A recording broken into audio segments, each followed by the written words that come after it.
श्री शिवाय नमस्तुभ्यम। ओम नमः शिवाय।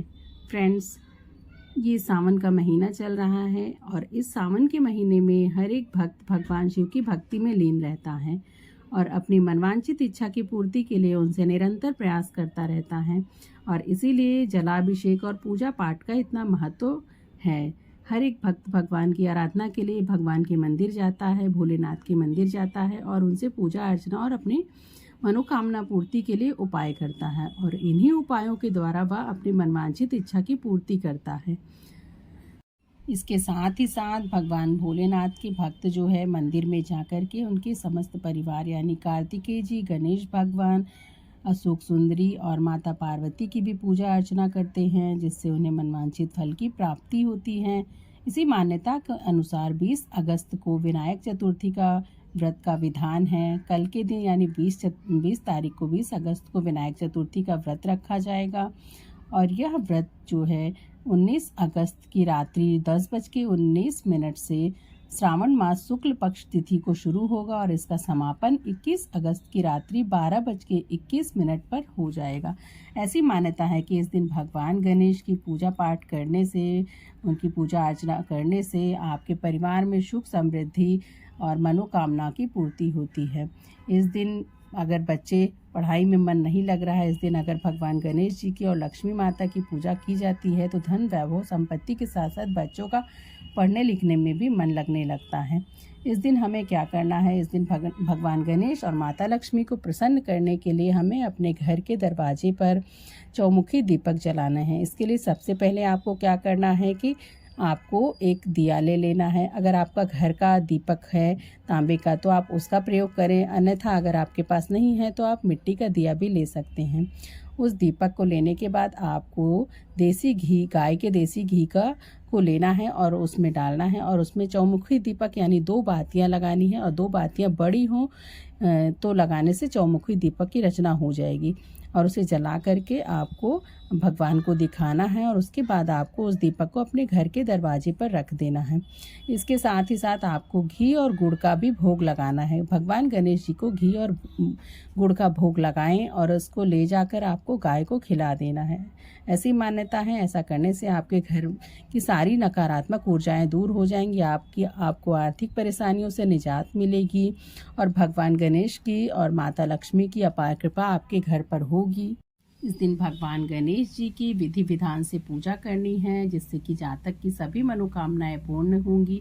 और इस दिन भगवान गणेश और माता लक्ष्मी को प्रसन्न करने के लिए हमें व्रत भी रखना चाहिए और विधि विधान से माँ लक्ष्मी की पूजा करनी चाहिए। उन्हें कमल के फूल और कमल गट्टा, हो सके मिठाइयाँ, फूल माला, धूप बत्ती, अगरबत्ती आदि चढ़ाना चाहिए। इसके साथ ही साथ मीठे का भोग लगाना चाहिए। यदि आप कोई प्रसाद बना सकते हैं तो उसका भोग भी आपको लगाना है। और साथ ही भगवान गणेश को दुर्वा अत्यधिक प्रिय है। ऐसे में भगवान विनायक चतुर्थी के दिन, चतुर्थी व्रत के दिन भगवान गणपति बाप्पा को दुर्वा को अवश्य चढ़ाएं, जिससे आपकी मनवांछित मनोकामनाएं पूर्ण होंगी और सुख समृद्धि का आशीर्वाद मिलेगा।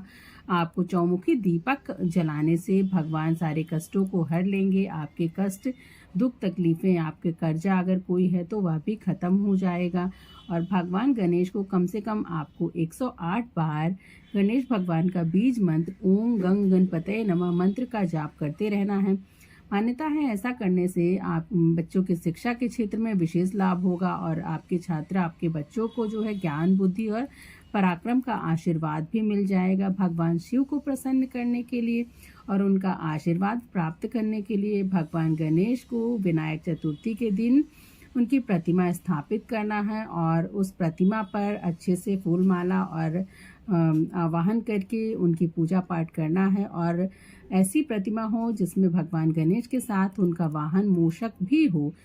मान्यता के अनुसार भगवान गणेश का वाहन मूषक माना गया है, तो उनके साथ अगर भगवान गणपति बाप्पा के साथ मूषक होता है तो वह भी सुफलदायी होगा और वह जातक पर आशीर्वाद और अपनी कृपा बरसाएगा और भगवान गणेश की और भगवान भोलेनाथ के समस्त परिवार की कृपा आपके घर परिवार पर रहेगी।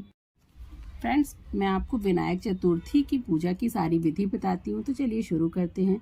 सुबह के समय जल्दी उठ करके आपको सबसे पहले स्नान आदि करके लाल वस्त्र धारण करने हैं। उसके बाद आपको भगवान सूर्य को तांबे के लोटे से 1 लोटा जल देना है। अर्घ देने के बाद आपको भगवान गणेश को मंदिर में जाकर के 1 जटा वाला नारियल और 1 मोदक, मतलब कि मोदक, लड्डू आदि का प्रसाद भोग लगाने के लिए ले जाना है। गुलाब के फूल या दुर्वा भी ले जानी है और साथ ही साथ वहाँ पर जाके आपको समस्त वस्तुओं को समर्पित करना है और ओम गण गणपतये नमः मंत्र का जाप 27 बार आपको करना है और आपको धूप दीप अर्पित कर देना है। दोपहर के पूजन के समय अपने घर में अपने सामर्थ्य के अनुसार पीतल, तांबा, मिट्टी या फिर सोना चांदी से निर्मित गणेश की प्रतिमा स्थापित करें। उसके बाद गणेश भगवान की आरती और पूजन करें और भोग लगाएं, मीठे का भोग लगाएं, लड्डू मोदक आदि का भोग लगाएं और उसके बाद उस प्रसाद को अपने घर के सदस्यों में, अपने आस पड़ोस के लोगों को अवश्य वितरित करें। ऐसी मान्यता है कि भगवान का भोग हर जगह वितरित करने से आपकी मनवांछित इच्छा की पूर्ति होगी। अब फ्रेंड्स, मैं आपको यह पर्व क्यों मनाया जाता है, इस दिन क्यों व्रत रखा जाता है और यह विनायक चतुर्थी कथा क्या है, इसके बारे में, इसके समस्त रहस्य का वर्णन करती हूँ। तो चलिए शुरू करते हैं। एक पौराणिक मान्यता के अनुसार गणेश भगवान का जो चेहरा था उसकी वजह से उनसे कोई विवाह करने के लिए नहीं तैयार था। ऐसे में भगवान गणेश जी नाराज हो गए और उन्होंने दूसरे देवी देवताओं के विवाह में विघ्न डालना शुरू कर दिया।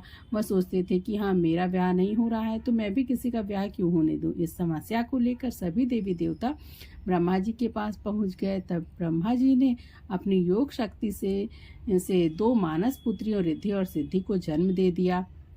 रिद्धि और सिद्धि ब्रह्मा जी के कहने पर भगवान गणेश को शिक्षित करने लगी, उन्हें शिक्षा दीक्षा देने लगी। ऐसे में जब गणपति जी के पास किसी के विवाह की खबर आती तब रिद्धि सिद्धि उनका ध्यान भटका देती थीं ताकि उनका ब्याह ना होने पाए। तब इस तरह देवताओं के विवाह सकुशल संपन्न होने लगे। सभी देवताओं के ब्याह होते देखकर भगवान गणेश को बहुत ही क्रोध आया और उनका क्रोध बढ़ने लगा। तब भगवान गणेश जी ब्रह्मा जी के पास गए और उन्होंने रिद्धि सिद्धि से अपने ब्याह का प्रस्ताव रख दिया।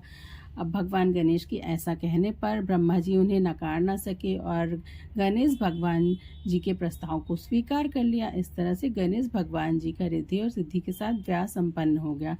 इसी मान्यता के अनुसार जो विनायक चतुर्थी का व्रत है यह रखा जाता है और भगवान गणेश को यह व्रत समर्पित है।